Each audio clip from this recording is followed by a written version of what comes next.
Bienvenidos, bienvenidas. A finales del pasado mes de agosto y principios del mes de septiembre, tuve la oportunidad de visitar Venezuela. Fíjense, a mí me gusta viajar, conocer culturas, hablar con la gente, pero sobre todo me gusta formar mi propia versión de las cosas. De antemano quiero advertir que no suelo concluir más que con invitaciones, reflexiones y acciones a realizar para la mejoría de las situaciones. Una amiga peruana me invitó a acompañarla a Venezuela para saber si todo lo que se publica y cómo se publica era cierto. Esto fue un viaje autofinanciado, sin matices políticos partidistas, y es muy prudente aclarar eso, pues, como están las cosas en este preciso momento, cualquier comentario puede ser sacado de contexto y prestarse a malinterpretaciones. Yo fui a Venezuela porque quise y porque pude.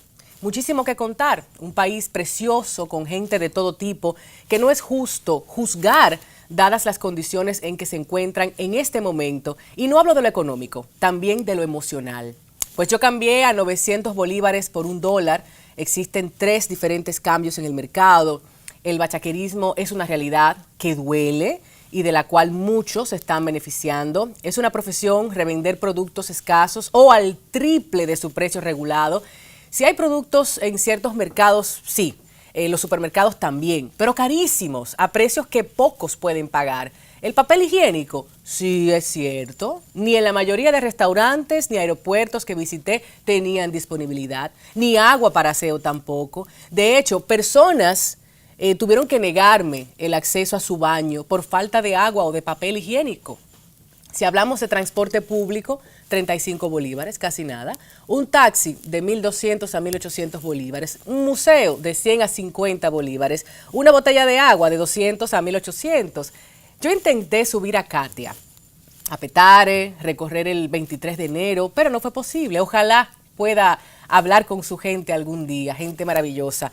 Y olvídense de fotos en el área del Palacio de Miraflores. Mucho control militar, mucha seguridad, igual en el cuartel 4F, donde precisamente descansan los restos del comandante Chávez, que por motivos de seguridad se permite solo en algunas áreas. En las externas, prohibidas, Estas que están viendo en este momento son de internet. Me pareció muy peculiar el discurso político de la persona que nos dirigió en el tour, no solo recordando la figura y obra del comandante Chávez, sino preguntando quiénes eran chavistas y llamando a seguir su obra. Esto es bastante interesante. En la parte oeste de Caracas, los murales, grafitis, fuerte presencia del chavismo, contrario al este, donde tiene mayoría la oposición.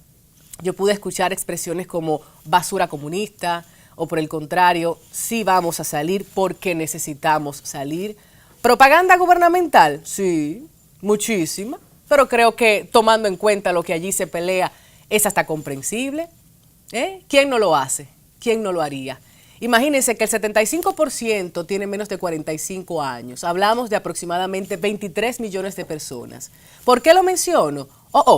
Piensen en los y las jóvenes que nacieron, se criaron o vivieron el chavismo. ¿Cómo fue? ¿Cómo era?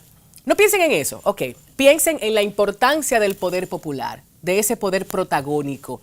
¿Cómo integrar más jóvenes a participar en los asuntos de interés colectivo, su cotidianidad, desde cualquiera de los dos lados?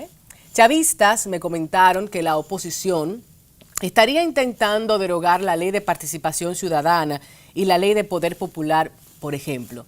Sería una lástima, tomando en cuenta lo que ambas representan. Y bueno, está toda la discusión actual sobre el referendo revocatorio y el voto de más de 7.700.000 personas, el Consejo Nacional Electoral inmerso en la validación de las firmas necesarias, mucha prensa, mucha opinión, mucha ciberguerrilla, como decimos, mucho ruido. Así las cosas, hoy conversamos sobre Venezuela.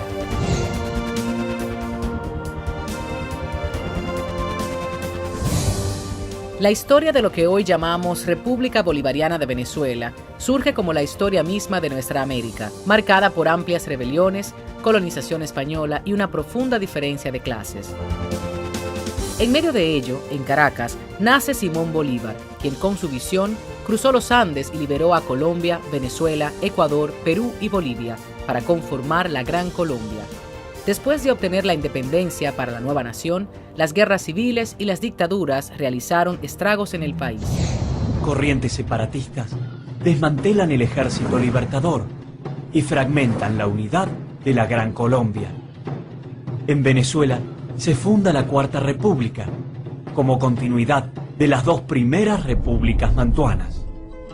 Expulsado de Venezuela y traicionado por sus propios generales, ahora aliados a la oligarquía criolla, Bolívar muere y deja como legado su más profunda convicción. A finales del siglo XIX, los liberales controlaban el gobierno y el país experimentaba un sostenido crecimiento económico y cultural. La situación en el siglo XX cambiaría radicalmente. 5 dictaduras militares entre las décadas del 20 al 50, además de sucesivas crisis económicas de por medio, complicaron el panorama.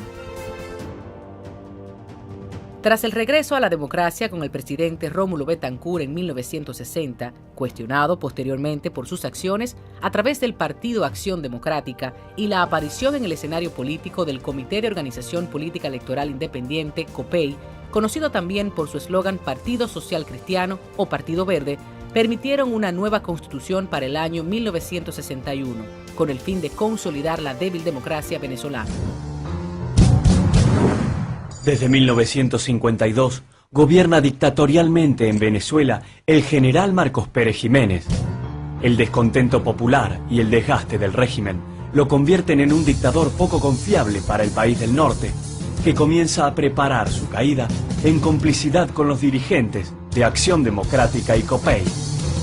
Rafael Caldera y Rómulo Betancourt traen de Nueva York un proyecto de democracia dependiente.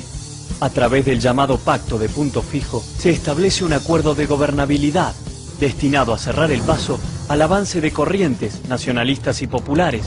En solo 10 años de haberse implantado el Pacto de Punto Fijo, ya la nación marchaba muy mal en lo económico. Aumenta el desempleo, la pobreza y la exclusión escolar, convirtiéndose en un modelo excluyente que indujo graves problemas para la nación y su democracia, como lo fueron el clientelismo político y la burocracia.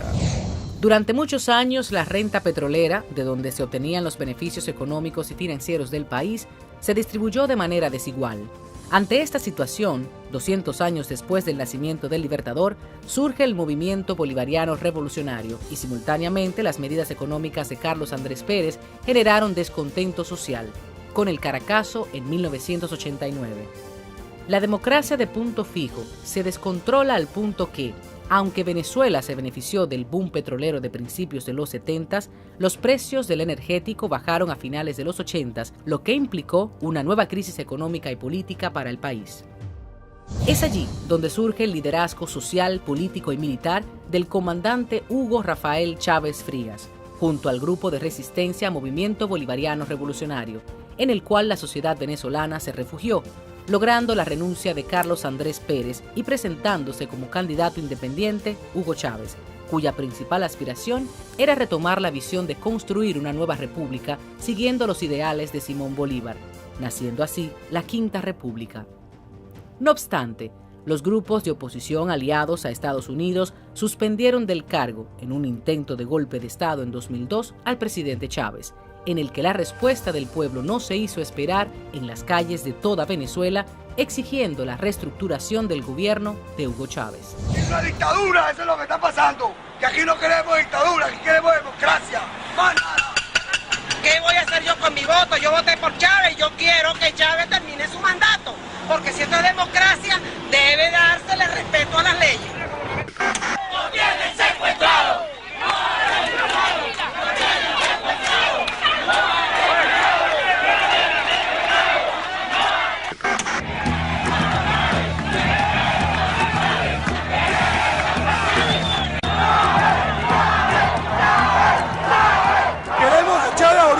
Queremos a Chávez, no queremos otra dictadura.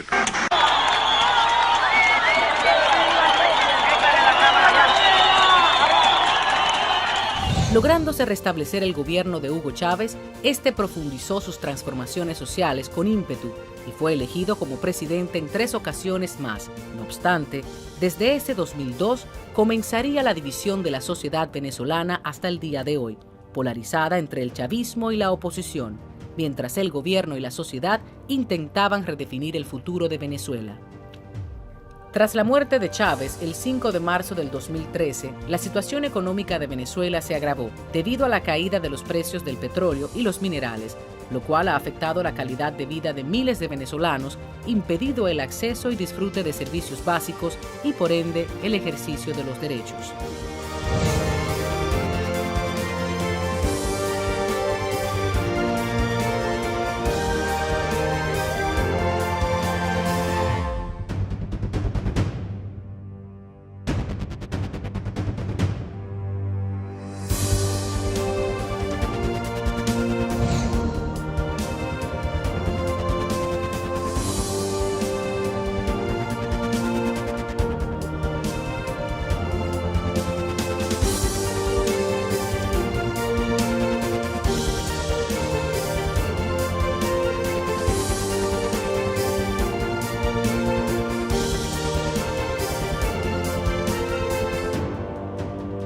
Iniciamos el debate, la conversación, la orientación desde diferentes puntos de vista y qué bueno tener rica la mesa conformada para esta edición de Así las Cosas. Veíamos un poco de la historia contemporánea de Venezuela para que podamos irnos contextualizando, poder ir entendiendo no solo las explicaciones, sino las argumentaciones que vemos en la prensa internacional y local, históricamente. Presentamos entonces, nos acompaña nuevamente en el espacio Matías Bosch, nuestro amigo, profesor universitario, quien no solo siente, piensa por todos los movimientos de izquierda en Latinoamérica, sino que es militante en el día a día, ¿verdad que sí? Gracias por estar aquí. Muchas gracias. Matías. De igual forma nos acompaña Rainiero Casoni, quien es politólogo con maestría en gerencia pública y consultor en comunicación política.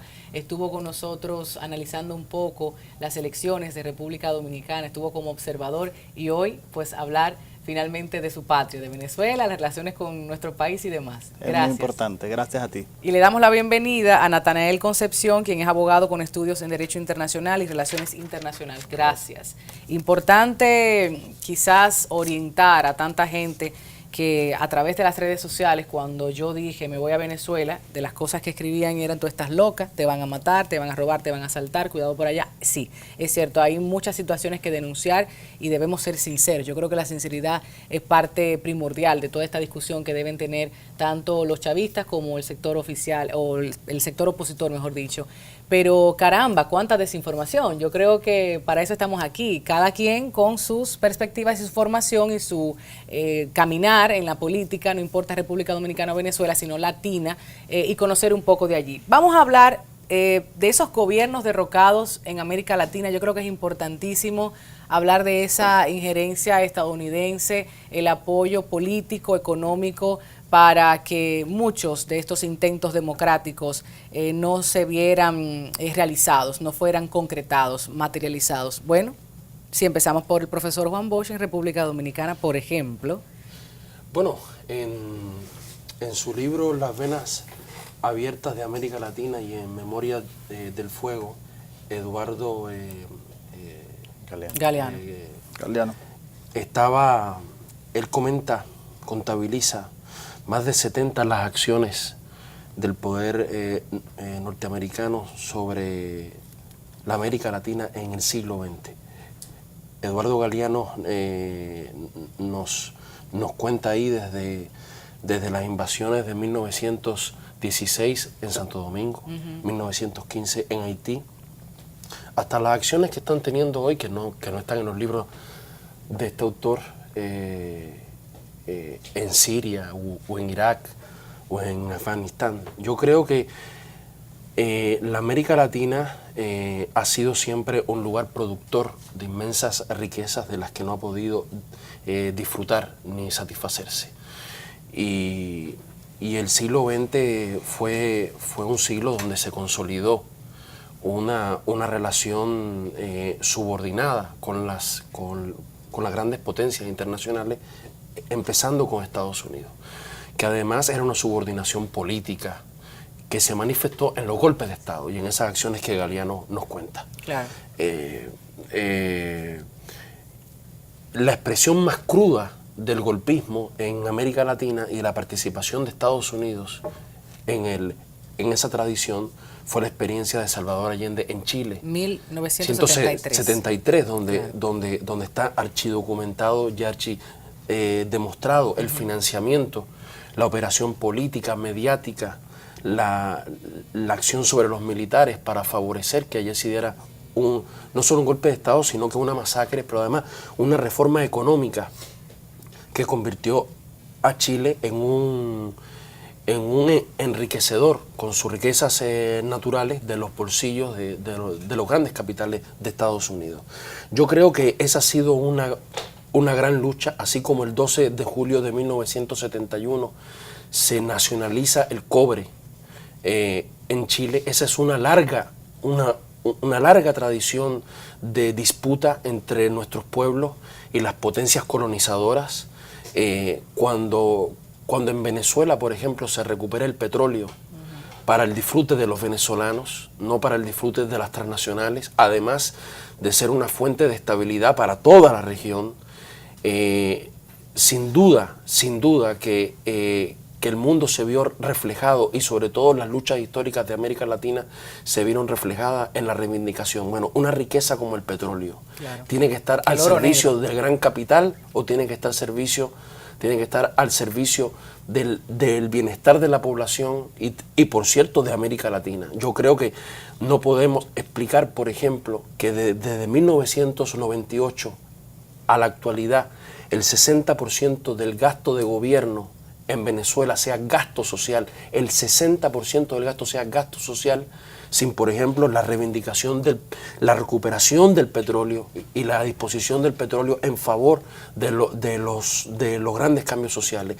Y eso, por supuesto, que no lo aceptan las grandes transnacionales. Pero no solo el gobierno de Estados Unidos. No te vayas, Matías, a la actualidad, porque sin duda alguna en tema petrolero, en tema alimentario, en tema de políticas sociales públicas es importante hablar. Pero siguiendo con estos gobiernos derrocados, por ejemplo en el caso de Brasil y muchos otros, hemos visto cómo de una forma u otra la gente apunta a que lo que está ocurriendo hoy en Venezuela, puede ser en Brasil, sea parte de lo mismo, una injerencia, esa lucha antiimperialista. Pero quisiera escuchar tu opinión, Natanael, y la tuya, Casoni, con relación a este contexto histórico, para ir aterrizando un poco. Sí, bueno, hay que entender, muy de acuerdo con Matías, hay que entender que América Latina surge al lado de un hegemón como Estados Unidos, que es la primera potencia económica internacional y militar, y evidentemente que eso tuvo consecuencias históricas, porque a medida que Estados Unidos expandía su poder, entraba en una contradicción con Rusia en el contexto de Guerra Fría, nosotros sufrimos las secuelas de eso. Pero asimismo, como eso tuvo un gran impacto en ese momento histórico, en la actualidad hay cosas que han cambiado. Es decir, no estamos ante un mundo unipolar, estamos ante un mundo donde interactúan más potencias, algunos le llaman multipolar e incluso algunos le llaman apolar. Si bien es cierto, Estados Unidos sigue siendo una potencia con relevancia, no tiene la misma capacidad de injerencia ni la misma incluso tranquilidad interna para poder atender a América Latina. De hecho, una cuestión que se ha discutido mucho en la administración Obama es si hubo un abandono hacia América Latina, porque Estados Unidos dio un giro de política hacia Asia, por razones interesantes. Encontró un retador geopolítico nuevo en Asia, que es China, y encontró un cordón de países alrededor de China con lo que tendría que tener injerencia. Es decir, que si bien Estados Unidos no deja de tener un peso en nuestros países, que si bien es cierto que sigue siendo un país incidente, sigue siendo la primera potencia, el contexto en el que se desenvuelve no es el mismo de Guerra Fría. Por lo que yo creo que hay que diferenciar bien el momento histórico de Guerra Fría con el momento actual. Antes sí podía, ahora no tienen la fortaleza. Esto tendrá que ver con el fortalecimiento regional de muchas uniones que se han hecho en materia económica con los países, que a propósito Chávez impulsó muchas de ellas. Perdón, Tatiana, eso sí, por lo que dice Natanael, el compañero, es verdad que hay disputa geopolítica internacional, pero Estados Unidos sigue siendo la única potencia con bases militares en América Latina. Y no son una ni dos, son 70 bases militares que tiene. O sea, sigue siendo la única potencia con capacidad de actuar militarmente sobre nuestros países. Eso es importante anotarlo. Y eso sigue siendo indiscutible hoy por hoy. Claro, aparte que está la ideología cultural, que eso vamos a hablar un poco más adelante, el consumismo, el yo querer tener más que ser. Cuéntame, Casoni. Yo quiero hablar primero un poco más pragmático, menos ideológico, en el sentido de que el poder que conocemos hoy no es el poder que era hace 50 años. Por eso puedo recomendar el libro El fin del poder de Moisés Naim, donde nos habla que el poder ahora lo ejerce cualquier persona y es impresionante. Google como una plataforma que tiene además tanto acceso y manejo de información, pero hablaba incluso de los atentados del 11 de septiembre en los Estados Unidos, que costaron aproximadamente $60.000, y todo lo que costó un gran atentado, como fue ese en el 11 de septiembre, lo que significó a nivel ideológico, a nivel cultural, lo que marcó una nueva política de exterior en los Estados Unidos, y cuánto costó la guerra después en Afganistán. 100 veces más.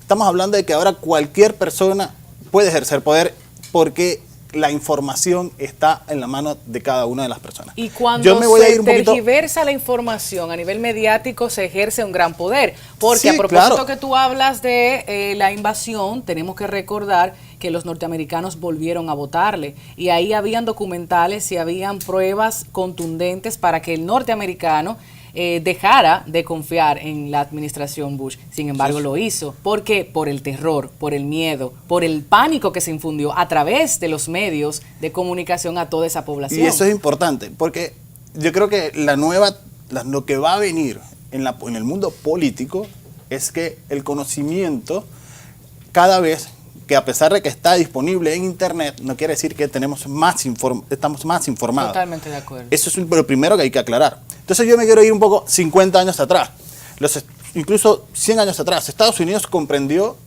cuál era su norte geopolítico y la necesidad de América Latina para su estabilidad. Bolívar también lo concibió así y trató de unificar la América Latina en su momento. Estados Unidos aplicó la doctrina Monroe a empezar a ser invasivos de una manera de influencia o de manera de invasiones. O sea, hubo una política agresiva que incluso esta administración Obama ha reconocido que fue un error. Y no solo reconociendo un error hacia afuera, sino un error hacia lo interno. Porque también hablaba, nosotros aquí violamos también derechos civiles. El caso Martin Luther King, por ejemplo, Malcolm X. Y Obama lo decía, y lo dice y yo creo que con honestidad de lo que significó. Ahora, pero vamos a hablar también de cómo va cambiando la geopolítica y la concepción del poder en América Latina. Porque es que Brasil con Petrobras también significó, hey, después de Estados Unidos estoy yo. Y después de Estados Unidos se empezó a tratar de influenciar la América Latina. Y es que el uso del petróleo no fue para dar estabilidad, fue para dar estabilidad a un proyecto político en la región, en el caso de Venezuela. Y el petróleo se significó por 17 años que hoy tengamos una mala economía en Venezuela. Entonces, ¿por qué? Porque empezamos a entregar petróleo a cambio de ¿qué? Favores políticos. O es que se nos olvida el caso de Antonini Wilson, aquel venezolano que fue encontrado en el aeropuerto de Buenos Aires con $800.000 en efectivo para financiar la campaña de Cristina Kirchner. Estamos hablando de que Venezuela concibió también su política de invasión o de influencia en la América Latina. No es solidaridad, hermano. Y en eso hay que comprender, cuando estamos hablando de política, estamos hablando de pragmaticidad. O sea, y no lo está haciendo nada más los Estados Unidos, no lo está haciendo Venezuela, lo está haciendo Taiwán, lo están haciendo todos los países. Ahora la transculturización nos está llevando a tratar de influenciar sobre lo que nosotros podemos hacer en otros países, para que nos conozcamos y para que las relaciones comerciales puedan ser buenas. Estamos hablando o denegando de alguna forma la política social, democrática, inclusiva de Lula, en el caso de Evo, de Ortega en Nicaragua, de esos países que vinieron, o sea, luego del comandante Chávez. Estás diciendo con estas palabras que corresponde a un interés económico. A un interés económico, claro. Leonel Fernández en el 96, como presidente de la República Dominicana, apostó a Hugo Chávez en el 96 y empezó a ayudarlo también. Estamos hablando de que, y eso no está mal, y eso hay que dejarlo claro, no está mal. Uno cuando es jefe de Estado o uno cuando juega la política tiene que buscar aliados. Y al buscar aliados, nosotros necesitamos precisamente cómo podemos tener esa alianza. Y eso lo vemos materializado hoy cuando se logró la UNASUR o lo que se logró Mercosur, que Venezuela ingresa, y cómo ha venido un cambio precisamente por el descenso de la bajada del petróleo en Venezuela, baja y afecta la economía en Argentina, y entonces tenemos un modelo nuevo como el de Macri, afecta de una u otra manera a Evo Morales, que no logra la reelección en el sentido del referéndum. Pero lo de Macri no tiene mamacita, Matías.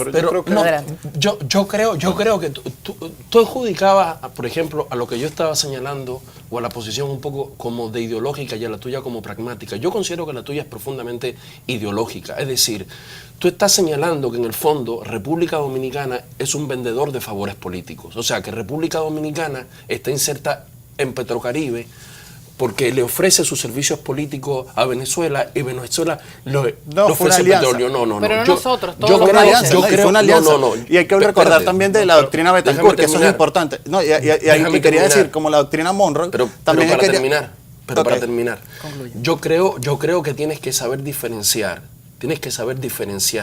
lo que es una política como Petrocaribe de la concepción de las alianzas comerciales. Tienes que saberlo diferenciar. República Dominicana no es un vendedor de favores políticos a Venezuela. República Dominicana es un beneficiario de otro tipo de comercio, de un tipo de comercio justo, donde además no le regalan petróleo, como ustedes han señalado, porque a República Dominicana no se les regala, lo paga, solamente que lo paga no como las transnacionales que eran dueñas de PDVSA, lo hacían pagar, lo pagan con otros criterios de justicia en las relaciones entre los países. Y yo creo que si ustedes no saben ver eso, no pueden entender el liderazgo que ganó, no como un aliado, sino como un transformador de las relaciones entre los países en América Latina, no solo que Hugo Chávez, sino el proceso de Venezuela de los últimos años, que cambió diametralmente las relaciones petroleras en América Latina. Y son acuerdos transparentes. No pueden mezclar un caso de corrupción de un maletín de dinero con acuerdos que están ratificados por los congresos y son parte de las relaciones internacionales. Hoy vamos a tener un poco de esos otros casos. Yo quería recordar la doctrina Betancourt, que eso es importante también recordar. Te damos la palabra. Disculpa, Nathaniel, pero esto es importante hablar, porque así como decía la doctrina Monroe, y hablamos también del tema de la influencia que ha tenido los Estados Unidos, Betancourt en su momento también comprendió que era necesario la democracia en América Latina. Se enfrentaba contra la Internacional de las Espadas que dirigía Trujillo y dirigía Somoza. Y Betancourt trató junto a otros países a que sea la democracia la que diera estabilidad en el contexto regional, que era tan importante para la estabilidad. Tanto así que en el 65 Venezuela fue un actor importante también para recordar en la OEA. Betancourt no es una figura democrática. Betancourt tiene muchos muertos sobre sus espaldas. Eso es una visión ideológica. No ideológica, son hechos. Tú no le puedes negar a la familia los desaparecidos y los muertos.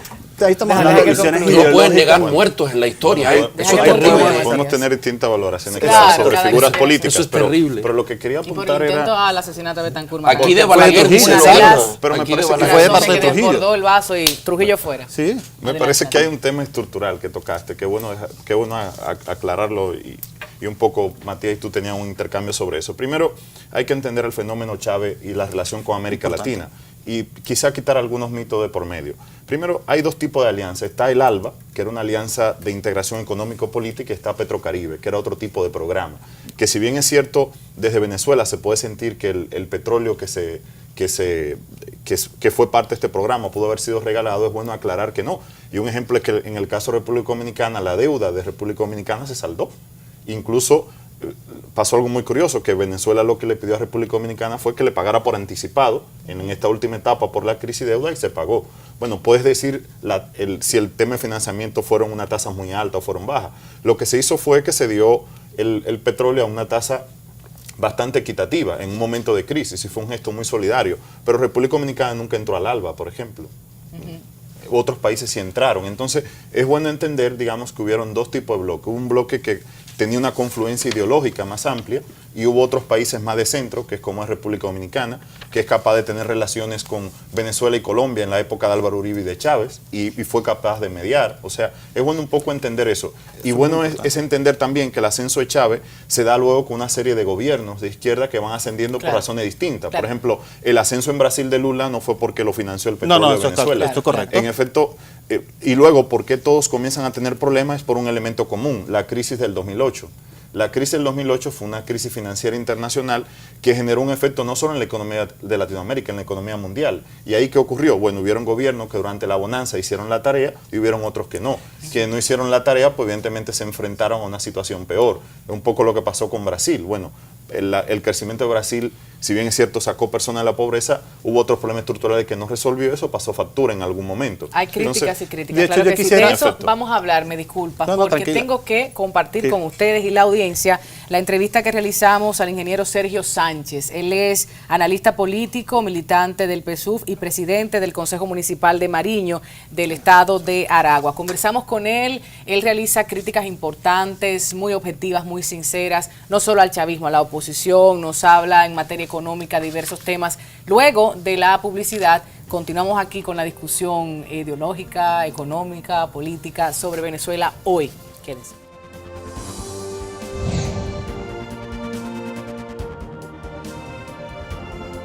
Tú has visto todos estos años, has conocido varias generaciones, varias iniciativas positivas, unas con aspectos a criticar. ¿Qué nos puedes decir al día de hoy, 2016, y todo lo que ha estado ocurriendo en cuanto a la percepción internacional sobre Venezuela?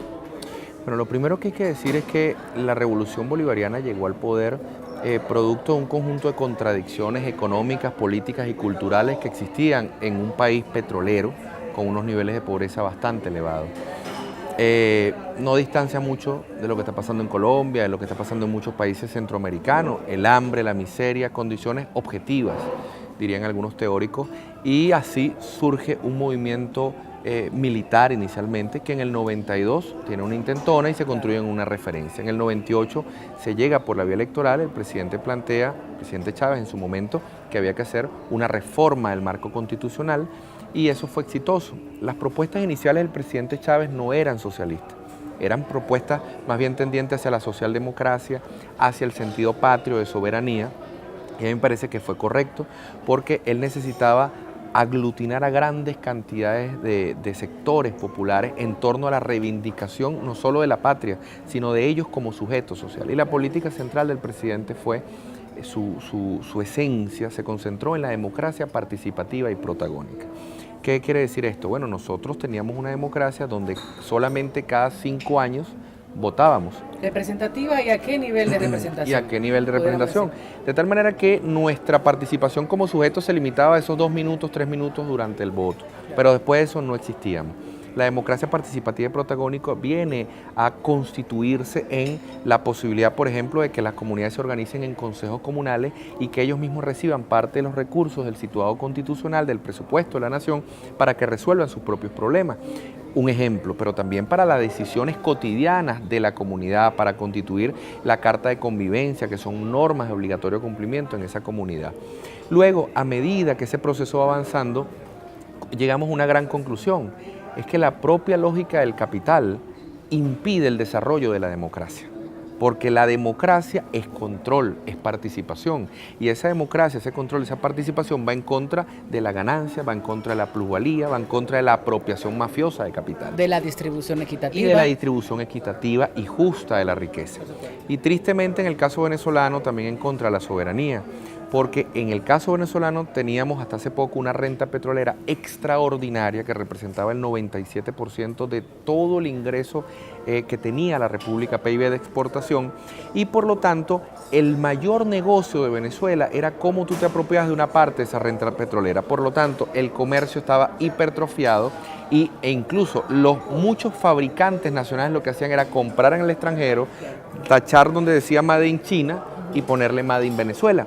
De tal manera que había una relación muy fuerte de la economía venezolana con el extranjero. Cualquier propuesta de desarrollo soberano, de control de ese comercio internacional, generaba también una amenaza para esos intereses. Ayúdanos a entender el aspecto petrolero, porque yo creo que todavía existe mucha confusión, sobre todo en mi país. Gente que no ha entendido la renta, como tú decías. ¿Por qué no se embarcó Venezuela en otro modelo económico que le permitiera otras actividades? En el sentido de cuando viene esta baja del precio del petróleo, pues ahí tenemos un poco más el impacto de la crisis económica. Fíjate, desde 1917 que se crea la primera ley de hidrocarburos en el gobierno de la dictadura de Juan Vicente Gómez, Venezuela comienza a entrar en el mundo de la renta. Y hay que recordar que es muy diferente una economía que dependa del aparato productivo de la agricultura, de la industria, etcétera, que una economía que dependa de una renta, que no es producto del trabajo, del desarrollo de la ciencia, la tecnología, de la capacitación humana, sino que es producto que tenemos un mineral que estamos aprovechando y una parte de la plusvalía mundial pasa por Venezuela y nos queda a nosotros. A partir de ese momento, pero muy especialmente la promulgación de la Ley de Impuestos sobre la Renta de Medina Angarita en el 43-44, los ingresos petroleros se disparan y eso generan un nuevo foco, un nuevo centro económico. Mientras antes la economía venezolana se centraba sobre todo en el café y en el cacao, por ejemplo, hasta finales del siglo antepasado, finales de 1800, Venezuela estaba entre los 3 primeros productores de café, cuando en Colombia no había una sola mata de café sembrada. Ya Venezuela era una potencia de café. El café entra a Colombia, las matas por Táchira. Pero todo eso se fue relegando porque los niveles de ganancia que permitían apropiarse de la renta, ¿cómo se apropiaban? La renta entra al Estado y el Estado comienza a desarrollar gasto en el Estado, en obras públicas, en inversión, etc. Entonces, cualquiera que se conectara con el Estado a través de, bueno, venderle productos al Estado, materiales al Estado, construcciones para el Estado, podía apropiarse un pedacito de la renta que no solamente representaba el trabajo que él estaba desarrollando, sino también unos precios exorbitantes, porque lo permitía la renta petrolera. Entonces Venezuela de pronto teníamos mucha capacidad los venezolanos para viajar al extranjero, para hacer turismo, etcétera, porque había una renta muy grande. Pero cada vez que esa renta bajaba, entra en crisis la economía venezolana. Eso generó en la economía venezolana una vulnerabilidad muy alta, porque si tu economía depende 97% de tus ingresos, bueno, quien controla los precios del petróleo controla la economía venezolana. Bueno, la revolución bolivariana llega en el 98 y Chávez comprende que era imposible desarrollar un proceso de transformación social si no elevábamos el precio del petróleo. En ese momento estaba en 4 o 5 dólares el barril de petróleo. No había dinero ni siquiera para pagar las nóminas de los trabajadores de la administración pública.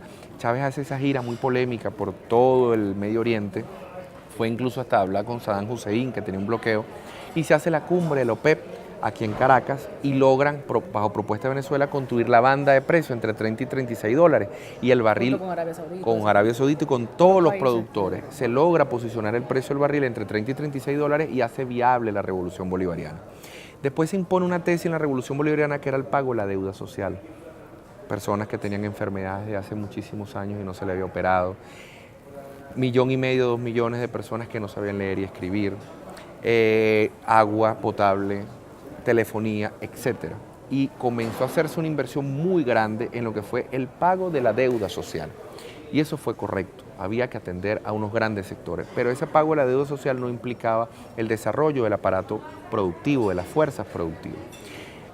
Mucho más adelante el presidente avanza hacia la propuesta socialista por un conjunto de aspectos, paro petrolero, golpe de Estado, que creo que todos los países y los habitantes de Latinoamérica conocen, y se radicaliza la revolución, la posición con Estados Unidos. Hoy cae la renta petrolera por factores externos a la revolución bolivariana, y nos encuentra con lo que realmente somos, un país pobre. Nosotros no somos un país rico, y estoy diciendo algo que es polémico, esto es muy polémico a lo interno del país, no solo de la revolución, porque la riqueza de una nación desde el punto de vista marxista no está determinada por la riqueza material en minas que tú puedas tener, está determinado por el nivel de desarrollo de tus fuerzas productivas para poder producir y poder realizar el proceso de intercambio y realización.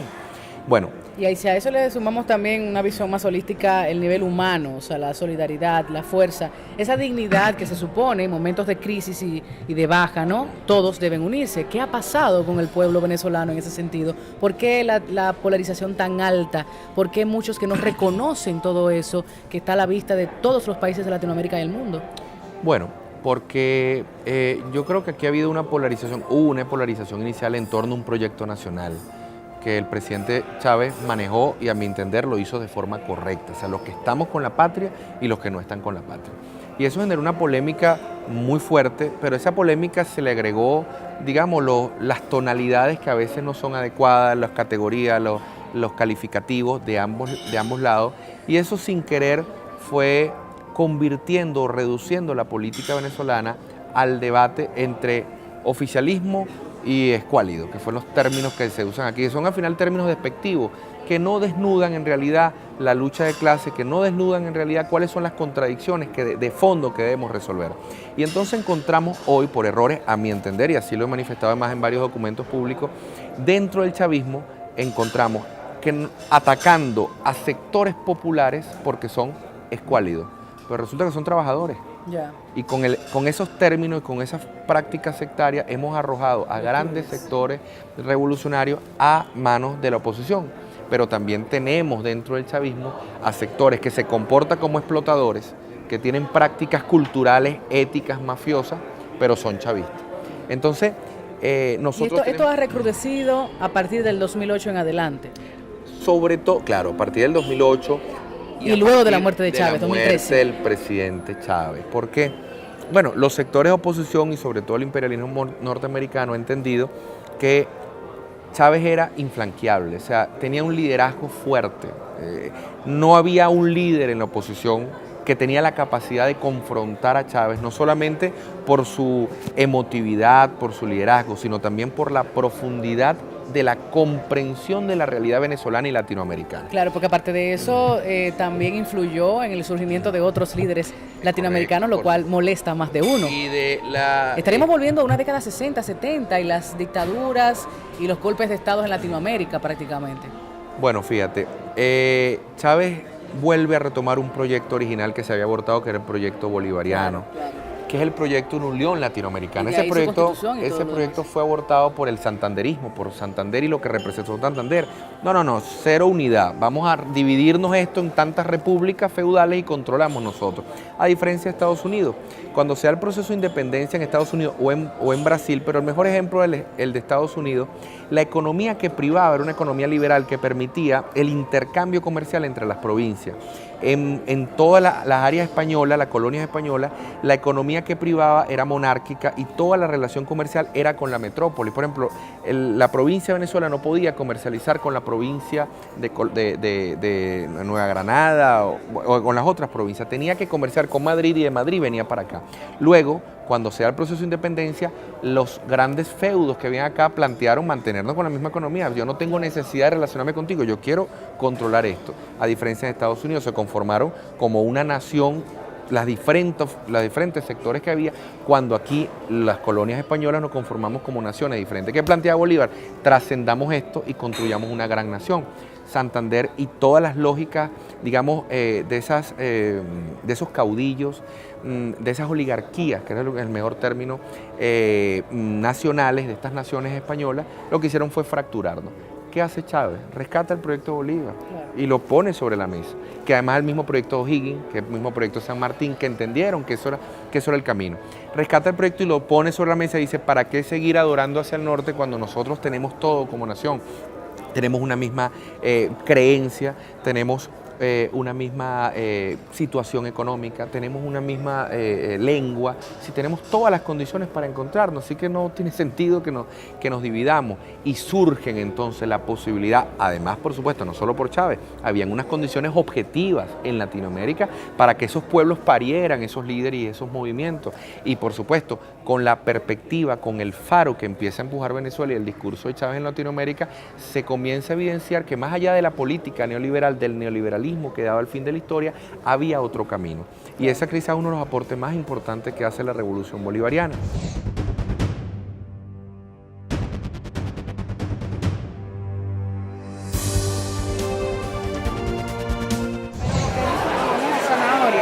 Eso es algo que se ha disparado demasiado. Nada más un saquito de esto no te sale nada más en 60.000. ¿Un saco de cuántos kilos? Eso trae, debería de traer 50 y nunca las trae. Ya 45 kilos. Ya. ¿Ves? ¿Pero de cuándo es eso? ¿2 años para acá? ¿1 año para acá? No, eso está subiendo todo. Normalmente, semanalmente está subiendo la semana. Es una de las cosas que sube normalmente. La verdura, que era lo más barato entre los muchachos, entre nosotros, también está disparada. Ha subido mucho los precios. ¿Cuál es la carne que más se vende? ¿Cuál es la que más se vende? La carne de cochino. 2.457. La carne de cerdo. Carne. El lomo.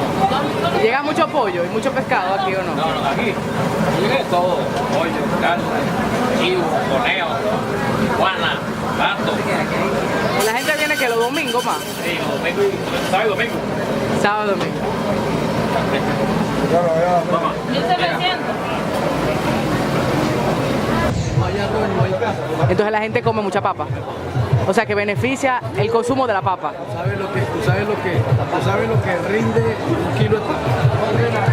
No es que rinda, lo que resuelve. O sea que en ese sentido, mientras menos se vendan los demás productos, usted por lo menos vende más. Que no hay, que no es que no venda, es que no hay.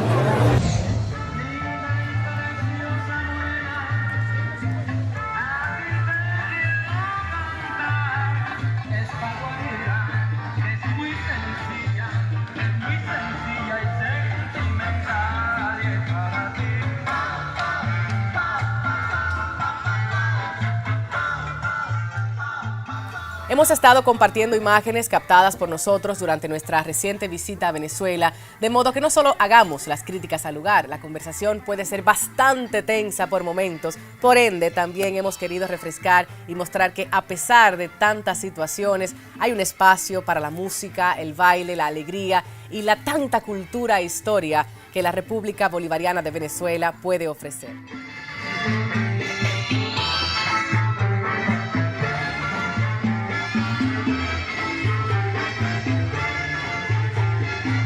Son palabras del presidente Maduro, cito, hoy, tener de verdad, fuerza revolucionaria para acelerar la transición al socialismo significa tener capacidad para oír la interpretación popular. Cierro cita. Este quizás fue un ensayo válido y oportuno. Tal vez se necesitaba romper algo, descomponerlo y formarlo nuevamente desde la raíz. Tal cual el árbol de las 3 raíces, Simón Rodríguez, el maestro, Simón Bolívar, el líder, y Ezequiel Zamora, el general. Proyecto en el que se ha basado todo esto. No solo a Venezuela le urge levantar la frente en alto, sino a todos los gobiernos y pueblos latinoamericanos que estuvieron hombro a hombro ganando las batallas de las buenas obras del chavismo. Ya que Bolívar nos interpela y su pensamiento es una invitación permanente de repensarlo absolutamente todo, hagamos justo eso. Pensemos, evaluemos, actuemos con sinceridad y enderecemos lo que esté torcido. No mañana, sino hoy. Gracias por acompañarnos esta semana. Será hasta la próxima. Buenas noches. La próxima semana en Así las Cosas compartimos la segunda entrega de Venezuela, análisis político, económico y social. Usualmente esta casa fue depósito de distintos comerciantes que hacían vida en lo que se conoce como la Plaza San Jacinto. Es un lugar donde vas a conocer acerca de Bolívar en lo humano, la sociedad en que creció Simón Bolívar, la economía. Establecemos contacto con Manuela Bolívar, quien es diputada de la Mesa de la Unidad Democrática. Venezuela está atravesando la crisis económica más fuerte en su historia, no solo democrática, sino republicana. Y por otro lado, muy marcado el tema de la ineficiencia en algunas instituciones y la impunidad, sobre todo la impunidad en la justicia. Del año pasado que el gobierno ofreció un incentivo para que sembraran maíz blanco, porque no sembramos maíz blanco porque no hay incentivo y esa es la base para la arepa, que es la comida del venezolano. Al desaparecer prácticamente el sector privado, viene luego este problema, el problema de abastecimiento, porque el Estado no puede sustituir totalmente el rol del sector privado. Habían abusos que el Estado tenía que corregir, porque el Estado al final tiene un rol de regulador, pero de ahí a desaparecer el sector privado, eso fue un error. Porque meterse con eso es meterse con una brasa encendida. Resolver eso no es cambiar a Maduro sencillamente, es como resolver la falla general de un modelo económico que viene desde los años 70, que hoy está haciendo crisis. Porque fíjate que hay una guerra económica. ¿Y qué guerra económica? Y quien controla todo es el Estado. Cuando hay un control de bachaqueo, cuando vemos que hay un bachaqueo hacia la frontera, ¿y dónde está la Guardia Nacional? ¿Dónde está el Ejército? Y si nosotros queremos cambiar, porque era la idea de un hombre nuevo en Venezuela.